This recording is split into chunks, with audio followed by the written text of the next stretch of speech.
अस्सलामु अलैकुम नाजरीन। सलेबियों की जंगी ताकत इतनी ज़्यादा थी कि वो इससे ज़्यादा तकब्बुर करने में हक बजानिब थे। बहरी बेड़े का तो कोई हिसाब ही ना था। बैतुल मक़दस की तरफ से जो फौज आ रही थी वो समंदर की तरफ से आने वाली नफरी से दुगनी थी।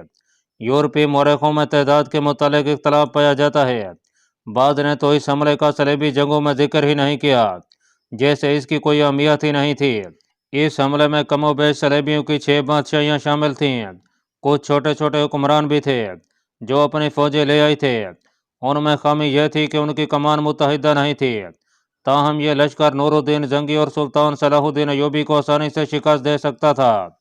सुल्तान अयूबी की कमजोरी यह थी कि उसकी फौज कम थी। इसके अलावा मिस्र में गद्दारों ने बदअमनी फैला रखी थी और सबसे बड़ा खतरा यह कि सूडानी भी हमला कर सकते थे। नूरुद्दीन जंगी को भी कुछ ऐसी ही दुश्वारियों का सामना था। दुनिया इस्लाम छोटी छोटी रियासतों में बटी हुई थी और ये हुक्मरान ऐशो इशरत के आदी हो चुके थे। सलेबियों ने उन्हें अपने जेर असर ले रखा था। वो आपस में फटे हुए थे और उन्हें इस्लाम की नमूज का ज़रा भर एहसास न था। सुल्तान अयूबी ने अपने सीनियर कमांडरों को बुलाकर अपनी फौज को 3 हिस्सों में तकसीम कर दिया। एक हिस्से को उसने सूडान की सरहद पर चले जाने को कहा। उसके कमांडर को यह हिदायत दी कि वह सरहद से खासा पीछे खैमाजन रहे, लेकिन फौज को मुख्तलिफ जगहों पर इस तरह मुतहरक रखे कि गर्द उड़ती रहे और यह जाहिर हो कि फौज की तादाद बेहिसाब है। सुल्तान अयूबी ने खसूसी हुक्म दिया कि किसी वक्त भी फौज आराम की हालत में न रहे। दूसरे हिस्से को सिकंदरिया की तरफ कूच करने का हुक्म दिया गया, लेकिन इस हिदायत के साथ कि कूच रात को होगा और तमाम पड़ाव दिन के वक्त होंगे। उसके कमांडर को बताया गया कि उसे यह हुक्म बाद में मिलेगा कि उसकी मंजिल क्या है और उसकी आखिरी खेमागाह कहाँ होगी। तीसरे हिस्से को सुल्तान अयूबी ने अपने हाथ में रखा। उसने किसी भी कमांडर को यह न बताया कि यह अहकाम क्यों दिए जा रहे हैं। यह सब ने देखा कि तमाम तर मंजरीकें उस फौज को दी गई थीं जो सिकंदरिया की तरफ जा रही थीं। उसके साथ 8 रोज बाद सुल्तान अयूबी कहरा में नहीं था और नूरुद्दीन जंगी करक में नहीं था। वो दोनों सिकंदरिया के मशरक में घूम फिर रहे थे, मगर कोई नहीं कह सकता था कि ये दोनों किसी मुल्क के हुक्मरान और फौजों के कमांडर हैं। और ये वो इंसान हैं जो सलेबियों के लिए सरापा दहशत बने हुए हैं। वो गरीब से 2 शुतुरबान थे जो मालूम नहीं कहाँ से आए थे और कहाँ जा रहे थे। उन्होंने सैल पर जाकर बहिरा रोम की वसअत को नजरों से भांपा और नापा। वो 3-4 दिन में दूर दूर घूम गए। सुल्तान अयूबी सिकंदरिया और नूरुद्दीन जंगी करक चला गया। सुल्तान अयूबी ने अपने अमीरुल बहर को कुछ अहकाम दिए और वो चला गया। सलेबियों का बेड़ा मुकम्मल खामोशी और राजदारी से आया। बैतुल मक़दस से सलेबियों की फौज चल पड़ी। दोनों की रवानगी के औकात में मुताबिकत थी। सलेबियों ने बड़े अच्छे मौसम का इंतखाब किया था। इस मौसम में समंदर खामोश रहता है, तलातुम और तूफान का खतरा नहीं होता। सलेबी जहाज़ों के कप्तानों को मिस्र का साहिल नजर आने लगा, लेकिन उन्हें सुल्तान अयूबी का कोई जहाज नजर नहीं आ रहा था। सबसे अगले जहाज के कप्तान ने समंदर में माहीगीरों की एक कश्ती देखी। उसने जहाज उनके करीब करके ऊपर से झुक कर पूछा, जंगी जहाज कहाँ हैं? अगर गलत बताओगे तो तुम्हें डबोकर मार डालेंगे। माहीगीरों ने कहा, मिस्र के जहाज इस तरह नहीं रखे जाते, यहाँ से बहुत दूर हैं। जहाज रोक कर रस्सा फेंका गया। 2 माहीगीर रस्से के जरिए जहाज पर चले गए। उन्होंने कप्तान को मिस्र के जंगी जहाज़ों के मुतालिक जो मालूमात दी वो ये थी कि कई जहाज़ मुरम्मत हो रहे हैं। जो जहाज़ अच्छी हालत में हैं वो इतनी दूर हैं कि सिकंदरिया तक पहुंचते 2 दिन लगेंगे, क्योंकि बांध बनू और चप्पों के लिहाज से वो कमज़ोर और कम रफ्तार हैं।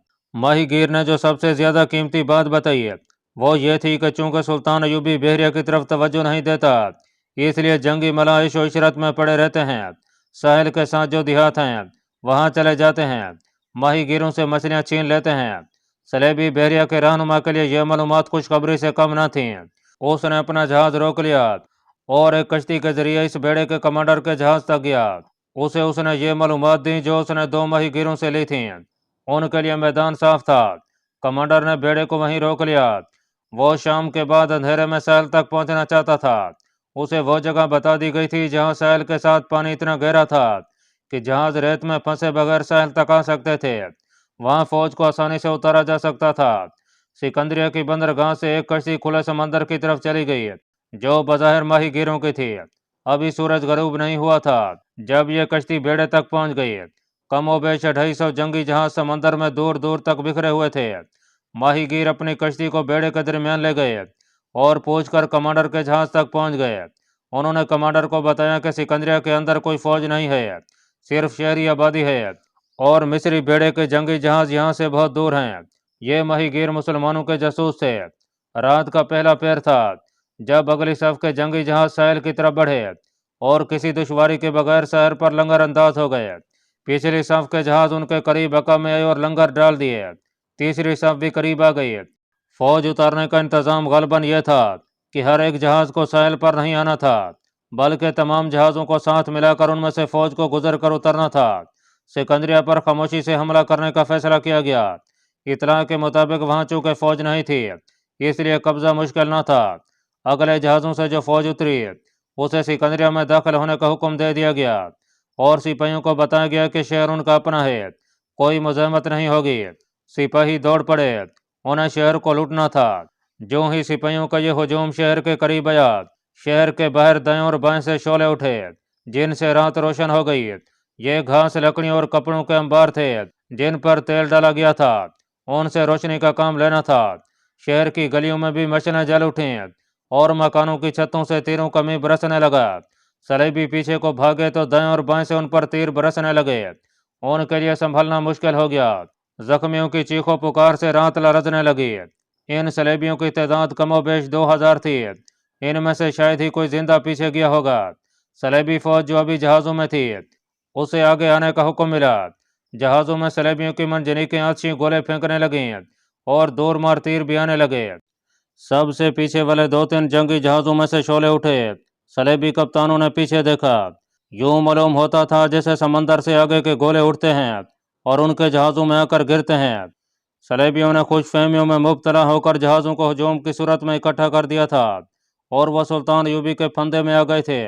دن کے وقت اگلے جہاز کو جو ماہی گیر ملے تھے وہ علی بن سفیان کے محکمے کے آدمی تھے۔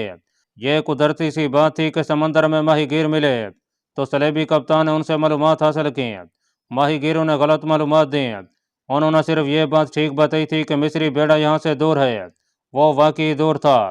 سلطان ایوبی نے اپنے امیر البحر کو بتا دیا تھا کہ وہ سمندر پر نظر رکھے، کسی بھی وقت حملہ آئے گا۔ امیر البحر نے دیکھ بھال کا اچھا انتظام کر رکھا تھا۔ اسے قبل از وقت پتہ چل گیا تھا کہ صلیبی بیڑا سمندر کے وسط تک آ گیا ہے۔ چنانچہ امیر البحر اپنے چند ایک جنگی جہاز جن میں آتشی گولے پھینکنے والی منجنیقیں تھیں ایک طرف دور لے گیا۔ اس نے بادبان بھی اتار لیے تھے اور مستول بھی، تاکہ دور سے جہاز نظر نہ آ سکیں۔ ان کی بجائے اس نے ایک ایک چپو پر 2-2 آدمی لگا دیے تاکہ رفتار تیز رہے۔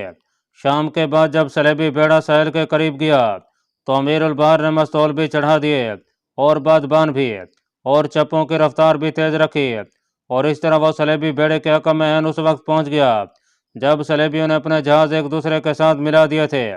صلیبیوں کا دوسرا دھوکہ ان ماہی گیروں نے دیا تھا جو سکندریہ سے روانہ ہوئے تھے۔ انہوں نے صلیبی کمانڈر سے کہا تھا کہ وہاں کے جاسوس ہیں۔ انہوں نے بتایا تھا کہ سکندریہ میں کوئی فوج نہیں۔ حقیقت یہ تھی کہ شہر کے ان مکانوں میں جو سمندر کی طرف تھے وہاں صرف فوج تھی۔ شہریوں کو محفوظ حصے میں بھیج دیا گیا تھا۔ سلطان ایوبی کا امیر البحر بہت تھوڑے جہاز لے کر گیا تھا۔ انہوں نے نقصان تو بہت کیا لیکن دشمن کے کئی ایک جہاز بچ کر نکل گئے۔ دوسروں نے مقابلہ کیا۔ جلتے جہازوں نے رات کو دن بنا دیا تھا۔ اس روشنی میں سلطان ایوبی کے جہاز بھی نظر آنے لگے تھے۔ ان میں سے ایک جہاز صلیبیوں کی منجنیقوں کی زد میں آ گیا۔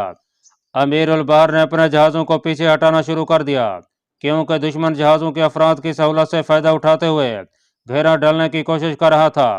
سکندریہ میں سلطان ایوبی کے جاں بازوں نے جوش میں آ کر ساحل پر حلہ بول دیا تھا اور جہازوں پر آتشی تیر پھینکنے لگے۔ یہ جاں باز مصر کی فوج کے اس تیسرے حصے کے تھے جسے سلطان ایوبی نے اپنے ہاتھ میں رکھا تھا۔ انہیں غیر فوجی لباس میں سکندریہ کے مکانوں میں مورچہ بند کیا گیا تھا اور نہایت خاموشی سے شہریوں کو دوسرے مکانوں میں منتقل کر دیا گیا تھا۔ صلاح الدین ایوبی عقل اور دھوکے کی جنگ لڑ رہا تھا اور کم سے کم طاقت استعمال کر رہا تھا۔ اس نے ابھی خاصی نفری اپنے زیر کمان ریزرو میں رکھی ہوئی تھی۔ رات بھر یہ جنگ جاری رہی۔ سمندر میں کئی جہاز جل رہے تھے۔ وہاں قیامت کا منظر بنا ہوا تھا۔ صلیبی بیڑا چونکہ زیادہ تھا بلکہ سلطان ایوبی کے جہازوں کی نسبت بہت ہی زیادہ، اس لیے صلیبی جہاز تباہی سے نکل کر مسلمانوں کے جہازوں کو گھیرنے کی کوشش کر رہے تھے۔ صورت گھیرے والی بن گئی تھی۔ رات کو پتہ نہیں چلتا تھا کہ اپنے جہاز کی کیفیت کیا ہے۔ सुल्तान अयूबी वहां मौजूद था। उसने अपने उन जहाज़ों को जिन्हें उसने महफूजा के तौर पर रखा हुआ था हुक्म भेज दिया कि सलेबी जहाज़ों को दूर का चक्कर काट कर उलझाएं। रात के पिछले पैर बाकी जहाज़ भी मरके में शरीक हो गए। इसमें बहादुरी तो उन मलाहों की थी जो छोटी छोटी कश्तियों में अपने जहाज़ों को तीर, आतिशगीर मादा और गोले पहुंचा रहे थे। अपने जहाज़ों को ढूंढना बहुत ही मुश्किल काम था। सुबह तलू हो रही थी जब अमीरुल बहर एक कश्ती में साहिल पर आया। उसके साथ चंद एक बहरी सिपाही थे। अमीरुल बहर के कपड़े खून से लाल थे और उसकी एक टांग झुलसी हुई थी। उसका जहाज नजर आतिश हो गया था और वो चंद एक जवानों को समंदर से निकाल लाया था। उसने सुल्तान अयूबी को बड़ी उजरत में मरके की सूरत हाल बताई, जो मुख्तसर यह थी कि उसके आधे जहाज तबाह हो चुके थे, लेकिन सलेबियों को इतना ज़्यादा नुकसान पहुंचाया जा चुका था कि वो ज़्यादा देर लड़ने के काबिल नहीं थे। सुल्तान अयूबी ने उसे बताया कि बाकी जहाज़ों को भी भेज दिया गया है। यह इक़दाम अमीरुल बहर की ख्वाहिश और ज़रूरत के इन मुताबिक था। उसने सुल्तान अयूबी से कहा, सलेबियों को सबसे ज़्यादा नुकसान वो बोझ दे रहा है जो उन्होंने जहाज़ों में लाद रखा है। रसद के अलावा उनके जहाज़ों में फ़ौज भी है और बाज़ जहाज़ों में घोड़े हैं। इस बोझ की वजह से उनके जहाज रफ्तार में नहीं आते और घूमने में देर लगाते हैं। मेरे जहाज खाली हैं। अमीरुल बहर इतना ज्यादा जख्मी था कि उसका सर डोल रहा था। सुल्तान अयूबी ने अपने तबीब और जराह को बुलाया, मगर अमीरुल बहर ने परवाह न की। सुल्तान अयूबी का हेडक्वार्टर साहिल के चट्टानी इलाके में था। वो एक ऊंची चट्टान पर खड़े थे। सूरज की पहली किरणों ने समंदर और साहिल का जो मंजर दिखाया वो हैबतनाक था। जहां तक नजर जाती थी समंदर में जहाज मस्त सांडों की तरह समंदर को चीर रहे थे। बहुत से जहाज जल रहे थे। बाज मस्तोल टूट जाने और बादबान बेकार हो जाने से एक ही जगह खड़े हिचकोले खा रहे थे। समंदर में बहुत से इंसान तैरते नजर आ रहे थे और मौजें लाशों को साहिल पर पटक रही थीं। अपने जहाजों का कुछ पता नहीं चलता था। दूर मगरब की तरफ से समंदर से मस्तूलों के बले ही से उभरे फिर बादबान नजर आए। जहाज एक सब में एक दूसरे से दूर दूर मार्के की तरफ बढ़ आ रहे थे। सुल्तान अयूबी ने कहा, तुम्हारे जहाज आ रहे हैं। उसने उधर देखा, वहां अमीरुल बहर नहीं था। अमीरुल बहर अपने जहाजों को आता देखकर सुल्तान को बताए बगैर चट्टान से उतर गया था। सुल्तान अयूबी को वो उस वक्त नजर आया जब वो एक कश्ती में बैठ चुका था और कश्ती का बादबान खुल चुका था। ये 10 चप्पों की कश्ती थी। सुल्तान अयूबी ने चिल्लाकर उसे पुकारा, सादी तुम वापस आ जाओ, मैंने तुम्हारी जगह अबू फरीद को भेज दिया है। अमीरुल बहर दूर निकल गया था। उसने बुलंद आवाज से कहा, यह मेरी जंग है, खुदा हाफिज। और उसकी कश्ती दूर ही दूर हटती गई, फिर नजरों से ओझल हो गई। कासिद ने सुल्तान अयूबी को इतला दी कि सिकंदरिया से शुमाल मशरक की तरफ 3 मील दूर सलेबियों की कुछ फौज उतर रही है और वहां खूनरेज मरका लड़ा जा रहा है। सुल्तान अयूबी ने वहां जाने की बजाय कुछ अहकाम जारी कर दिए और समुद्री जंग को देखता रहा। और उसने ये मंजर भी देखा कि सलेबियों का एक जहाज साहिल के जरा करीब आ गया था। सुल्तान अयूबी के बेड़े का एक जहाज उसके करीब आने की कोशिश कर रहा था। सलेबियों ने तीरों की बछाड़ मारी, लेकिन मुसलमान मलाहों ने परवाह न की। वो अपने जहाज़ों को सलेबी जहाज के इतना करीब ले आए कि कूद कर उसमें चले गए और दस्त बदस्त लड़कर जहाज पर कब्जा कर लिया। मगर यह मरका इतना सहल न था जैसा बयान किया गया है। मुसलमान बहरिया के सरफरोशों ने खून और जान की बेदरीक कुर्बानी दी। वो 3-3, 4-4 जहाज़ों के घेरे में लड़े, दुश्मन के जहाज़ों में कूद कूद कर लड़े, तीरों से छलनी हुए, मगर इस तरह मरके में से निकलने की न सोची जिस तरह सलेबी अपने जहाज निकलने की कोशिश कर रहे थे। सलेबियों की कमर रात को ही टूट गई थी। उनके कमांडर सलीब का हलफ पूरा कर रहे थे और उन्हें सुबह तक ये उम्मीद लड़ाती रही कि वो सुल्तान अयूबी की कलील सी बहरी फौज पर काबू पा लेंगे। लेकिन अगले दिन के पिछले पैर उनकी कफियत इतनी बिगड़ चुकी थी कि जहाज बिखर कर उधर को ही जा रहे थे जिधर से आए थे। वो अपने ज्यादातर कुवत मुसलमानों के हाथों तबाह कर गए थे और उनकी जो थोड़ी सी फौज साहिल पर उतरी थी वो सिकंदरिया से 3-4 मील दूर शुमाल मशरक में कुछ कट गई थी, बाकी ने हथियार डाल दिए थे। सुल्तान अयूबी की फौज का दूसरा हिस्सा अभी जंग में शरीक ही नहीं हुआ था। सुल्तान अयूबी के पास कांसेद आ रहे थे जा रहे थे और जब उसे यकीन हो गया कि सलेबी नाकाम हो गए हैं तो उसने फौज के दूसरे हिस्से को एक और महाज दे दिया। इमरान की इतला के मुताबिक बैतुल मकदस की तरफ से भी सलेबी फौज को आना था, इसलिए नूरुद्दीन जंगी घात में था।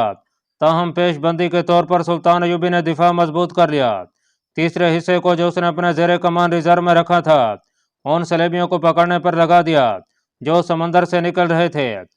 नाजरीन, सूरज की आखिरी किरणों ने सुल्तान अयूबी को यह मंजर दिखाया कि सलेबियों के वही जहाज जो नजर आ रहे थे, जो जल चुके थे और अभी डूबे नहीं थे, या वो जिन्हें पकड़ लिया गया था, या उन जहाज़ों के बांध नजर आ रहे थे जो वापस जाते हुए दूर ही दूर हटते जा रहे थे। उसकी अपनी बहरिया के जो जहाज बच गए थे साहिल की तरफ आ रहे थे। देखने वालों ने अंदाजा लगाया कि सुल्तान की आधी बहरिया मिस्र पर कुर्बान हो गई थी। कश्तियां साहिल पर आ रही थीं।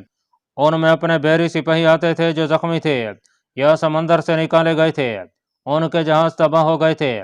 एक कश्ती उस चट्टान के करीब आके साहिल से लगी जिस पर सुल्तान अयूबी खड़ा था। उसमें किसी की लाश थी। सुल्तान अयूबी ने बुलंद आवाज से पूछा, ये किसकी लाश है? अमीरुल बहर सादी बिन साद की, एक मलाह ने जवाब दिया। सुल्तान अयूबी दौड़कर नीचे उतरा, लाश से कपड़ा हटाया। उसके अमीरुल बहर की लाश खून से लाल हो चुकी थी। मलाहों ने बताया कि अमीरुल बहर ने एक जहाज तक पहुंचकर बहरिया की कमान ले ली थी और जंग लड़ाते रहे। उन्होंने उस जहाज पर अपनी कमान का झंडा चढ़ा दिया था। गलबन यही वजह थी कि सलेबियों के 4 जहाजों ने उन्हें घेर लिया। उनमें से 2 तबाह हुए और अमीरुल बहर का जहाज भी तबाह हो गया।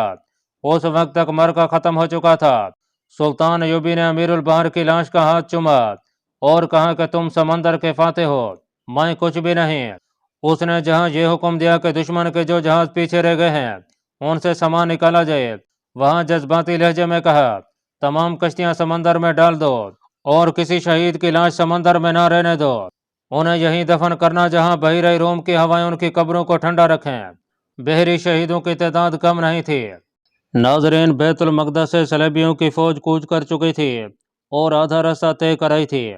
उन्हें कुछ खबर नहीं थी कि उनकी बहरिया अपने अंजाम को पहुंच चुकी है। उसके कलम में सलेबियों का मशहूर जंगजू हुक्मरान रिजनाल्ड था।